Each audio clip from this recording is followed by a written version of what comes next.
Good morning. Thank you so much for having me here this morning. I'm so honored to be here. I've never been to this church on a Sunday morning, and my goodness, you have an outstanding choir. Thank you so much. What a wonderful treat this morning. I am so glad to have the invitation always to talk about my research, which is in the area of children and spirituality, as it gets dangerous when you ask somebody to talk about their research because they tend to go on, so I'll try to stick to my notes. As Catherine said, I've been raising triplets, and most of my research comes from that. It takes a lot to faze me, as you can imagine. I've been involved in all kinds of different churches, and I think that the church has an enormous number of gifts and resources to offer to our young people. I don't know much about Sydenham and Chalmers churches, but I expect that a lot of good stuff is happening here. And to my surprise, I actually know Hope and Joy through Cantabile Choir, so I didn't know they'd been doing this, but it makes me think you must have fantastic things going on already. So I just want to warn you, I tend to get negative, but we come out of it again. And it's talking in general trends, not about specific communities. So I want to make that clear that maybe I can reinforce some of the great stuff that's already happening. And I tend to advocate for a vision of children's ministry that's not held by a couple of people, but that's held by the whole church. So maybe there'll be some things that you want to think about from that. For some children, the church can provide the child's first point of contact with the community beyond their immediate neighbors and with the wider world. I know from my own kids it did this. It's in this kind of setting that children learn not only about religion, but important lessons in social behavior, in moral choices, in their own unique value, and about shared responsibilities as human beings. They learn subtle but important messages about their responsibilities as members of a church family, of a local community, and of a global society. They learn how to be kind and care for others. They learn whether or not the world is a safe place.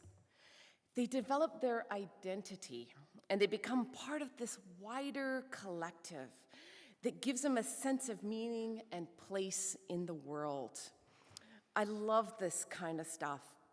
And I want to start out with this really positive vision of what I think that the church can be and what I expect many of you have experienced because you're here.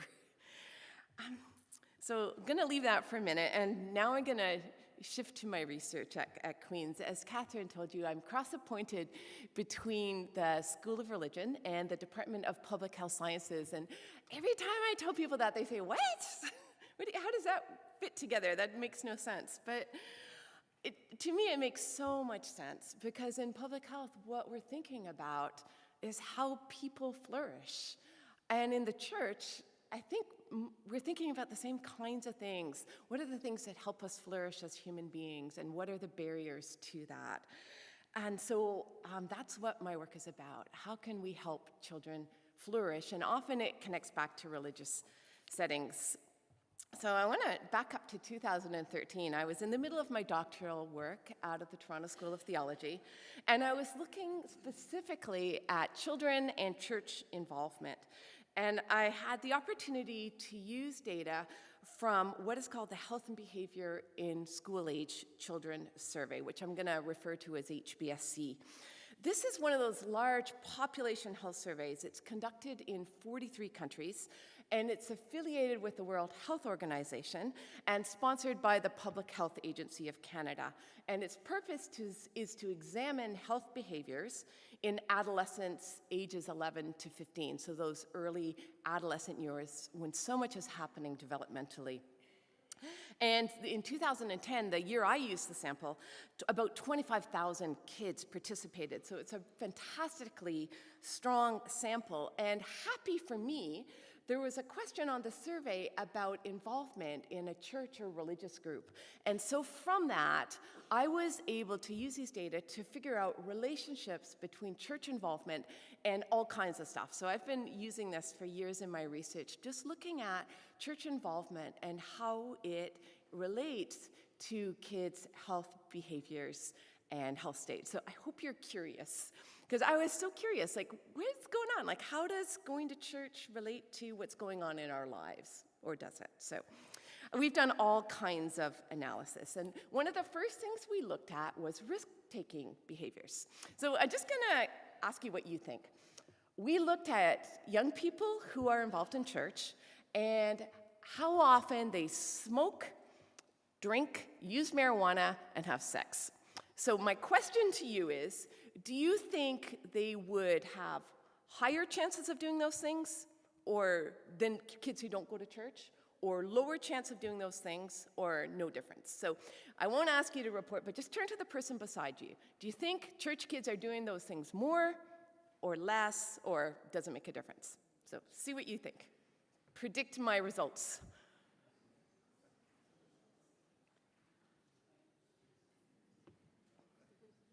Okay, anybody want to share their prediction? Anybody want to share? Do you think they're doing those things more or less? Low. You're absolutely right. Nice prediction. Very good scientific theory. So maybe this is predictable. The church-involved kids were smoking less, drinking less, smoking less marijuana, and having less sex than their non-connected peers. They were better behaved in this kind of way. And now, I want to say I'm not complaining about this, because I actually think that 13-year-olds who are not binge drinking and not smoking weed and not sexually active, like, I think that's good. So I'm not saying this is bad. The last thing we want the developing teenage brain doing is smoking marijuana and having that prefrontal cortex go more out of control. So this is good. But it's just that what I want is more than that. If my hopes and goals for the children in our care go a bit deeper than obeying rules and not smoking weed at 13. So we did some more analysis, and this time we looked at pro-social behaviors, like, are they doing unto others? Are they helping people? Are they sharing? Doing stuff like that. So prediction time.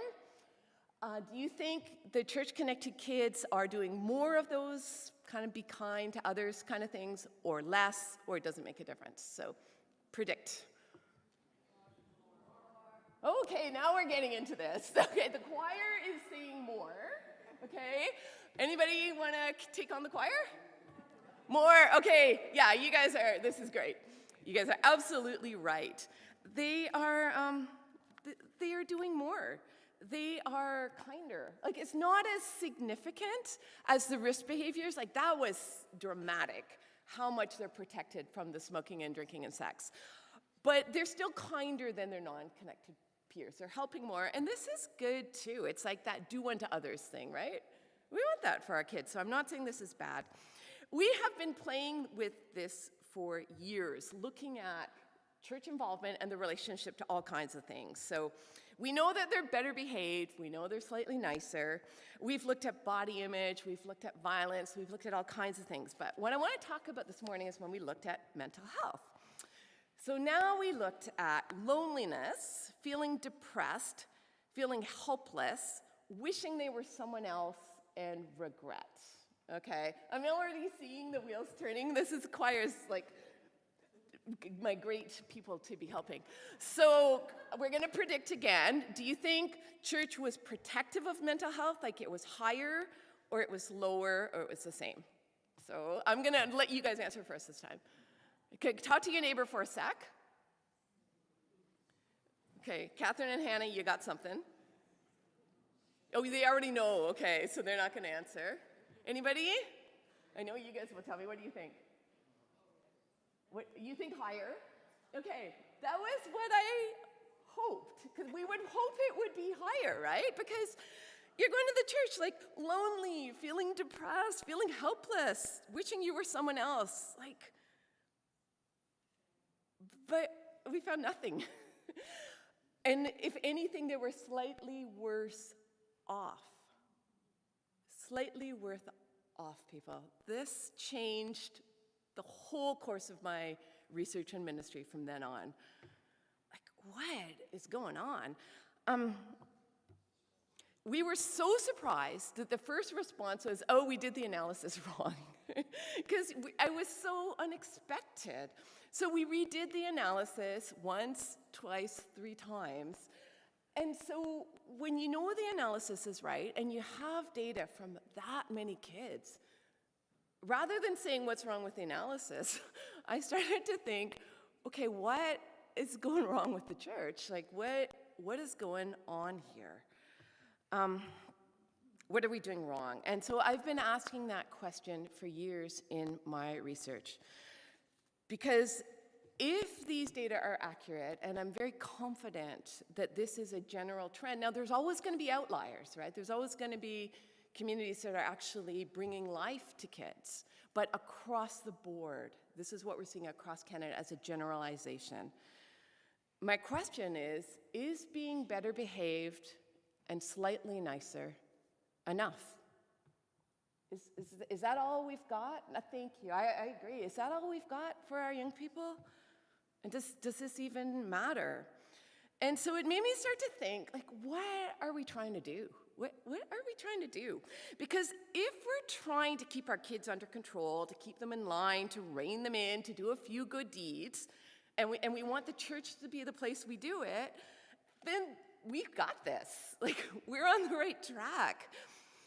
We're doing this remarkably well. Church kids are, in these ways, better behaved and slightly nicer, so we should stay the course and keep doing what we're doing. But what if we want more? What if we want to contribute to children who are thriving in life, thriving in their emotional health, who experience what it is to have a true village? Like, who grew up feeling they had a village? Like, that is so amazing, and it's such a rare thing for many kids today. What if we could be a village?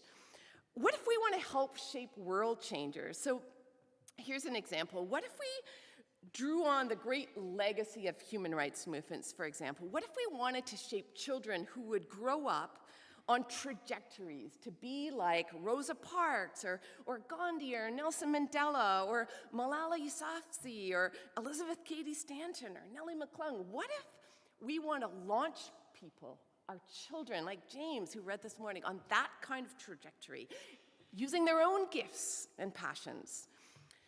Better behaved is the last word we'd use to describe this lot, right? They broke the rules. They broke the law. They sat down on the bus when they were not allowed to. They insisted that girls go to school. They lost their jobs. They went to prison. They would not stand down. And they persisted in the face of extraordinary adversity, and they turned the social order upside down. And I think now we're talking, right? Now we're talking about what we can be. These were people who saw injustice and marginalization and discrimination, and they wouldn't ignore it, even if there was a cost. And I think, how did they start out, right? What kind of village did they have that was shaping them to become that kind of person, that they could do these things? And what I've always loved about the United Church, my mom's United Church, if I ever went to church as a kid, this is where I wandered in, and you took me in. I loved it. Is that you formed because you were not satisfied with the status quo. You wanted to be the faith-based lead in Canada's fight against racism and climate change and poverty, and you wanted to lead that fight in the faith world for reconciliation and equality and peace. And I look to you as people who are natural leaders in changing the way that we tend to approach children in the church. And for all I know, this is already happening. And if it is, pat yourselves on the back, because we don't kind of come into the world at 25 ready to go. All our early experiences are what shape us, what shape the trajectories we're on. So what we're doing here, how we're nurturing the children, is pivotal to who they're going to become. If we want our children to grow up, to shake up the world, and to thrive in it, teaching them to behave within established social norms as our main goal is the last thing we want to do. Now remember, I'm not saying go out and binge drink, and I'm not saying that, but if that's our only goal, if that's the only thing we're doing, look at what Jesus did in that story we read. It comes up 3 times in the gospel. James read it from Matthew. We also get the same story in Mark and Luke. The disciples are arguing about who's going to be the greatest in the kingdom of heaven, and they think it's going to be one of them, right? And it's not. In a culture where children were not valued or listened to, Jesus sets a child in the midst of this theological argument among men. Puts a child there. And he does this to challenge the disciples' ideas about power and greatness. Greatness in my world has nothing to do with status, power, strength, influence, wealth, or the normal assumptions in society. You need to become like this child, he says. In his culture, children have no power or status, and by doing this, he is turning the social world upside down. This is what Jesus is doing with children. Go back to my study.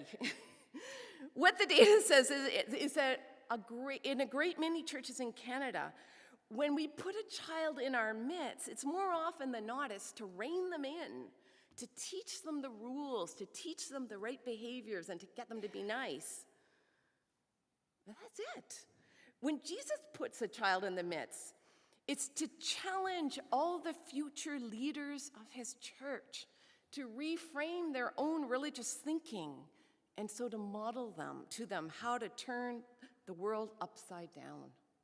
And so fast forward 2,000 years, could we do things differently?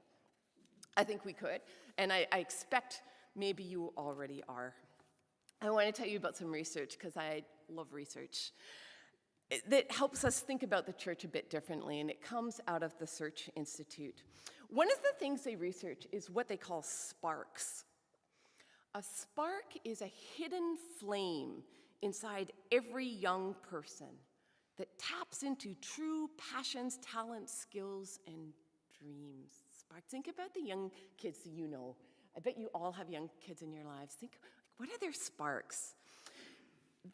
The Search Institute uses really substantial research to help schools, community groups, and churches learn an evidence-based approach to help young people discover their sparks in order to be and become their best selves, so they can grow and contribute, so they can develop social responsibility and become empowered to use their gifts in meaningful ways.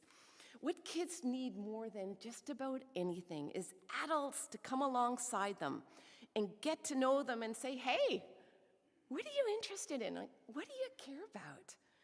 And genuinely listen, then shut up, right? And listen to them. They need adults to teach them concrete skills, not a list of rules, concrete skills, to handle things like the stress in their life, to learn how to interact, to learn how to, adults who will be friendly and patient enough to help them learn how to shake hands and look you in the eye. These are skills we learn in community. To learn how to read a passage, and then to take on more and more responsibility until they're running things, preaching sermons, leading reconciliation initiatives. I've seen this kind of thing happen, and it's win-win-win for everyone. And what the evidence says is that kids who have this kind of adult nurturing in their lives have all kinds of good things happen. They have better school attendance, they have higher grades, and a sense of purpose. They also have lower risk behaviors, and they're more pro-social behaviors. So they get all of that, plus a whole lot more. It's not just about finding sparks. They found that along with nurturing young people's interests and sparks, the most important things were giving them a voice and providing positive relationships. This is amazing stuff. They found that these 3 assets, so having somebody who will nurture your sparks, having a voice, and having positive relationships with caring adults predicted more positive outcomes than even demographics. Now, demographics like poverty, race, gender predict nearly everything. So the fact that this is stronger, not for all, but for most positive outcomes than even demographics, this is stunning stuff to pay attention to. I think in the church we could do this. We could give kids these kinds of opportunities and developmental relationships. We could listen to their ideas about what's important in their communities and around the world and let them take the lead. We adults, we love to take over, don't we? So we could very intentionally not take over.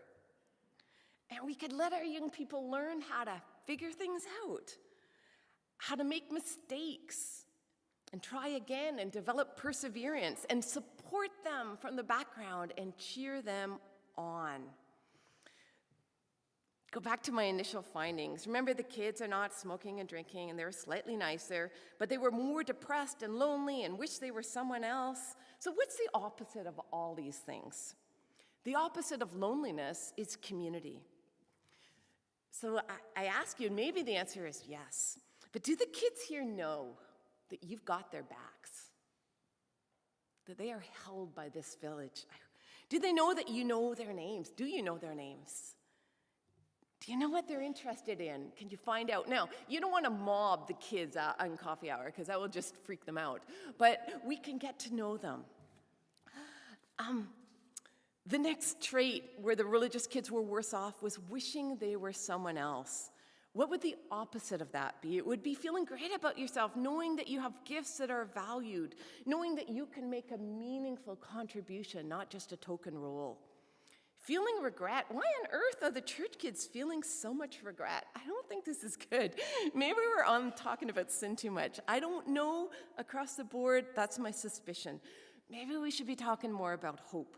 Maybe we should be involving them in projects that really matter so they can go to bed at night saying, wow, I did something that matters in the world with my church community. Feeling helpless, I would say the opposite of helpless is to feel empowered. How can we empower our kids to have a voice and to use it? All kinds of ways. Help them write a letter to the United Church Observer and get their opinions and ideas and concerns out in the world. Get them to articulate what adults need to know to have access to God's turn things upside down kingdom. Does that strategy sound familiar? It's what Jesus did in the passage we heard. Let the kids help us know what we need to know to understand what God is doing in the world, what our mission is. Listening to these kids and giving them a voice might just be the most important thing we do in the church today. This kind of stuff does more to shape world changers and coloring pictures of Bible stories and teaching them rules. I am sure of it.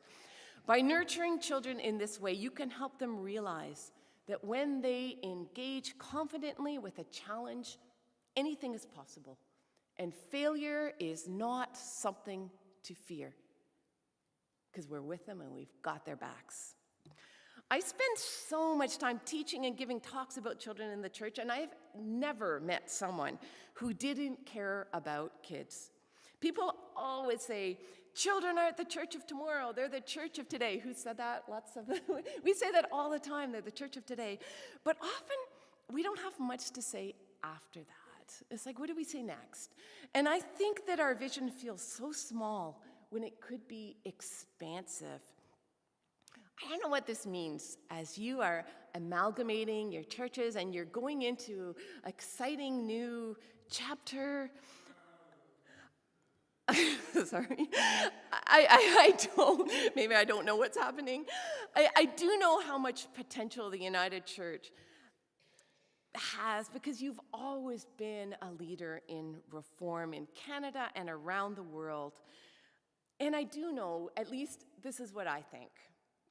Better behaved and slightly nicer is not nearly enough. We have so much more for our kids. And if we hope to do anything that really matters for the children in our care, we have to think expansively, not just about what we're teaching them, but about how we're empowering them to live lives of courage and determination. Because really, isn't the real goal of teaching our students not what they know, but what they can do with what they know? This whole thing is about how we're supporting them to develop their talents and interests and encouraging them along the way by helping them feel valuable and capable. And I think that's when children truly flourish in ways that are more than we can imagine. And funny enough, when this happens, the whole church seems to flourish as well. Thank you.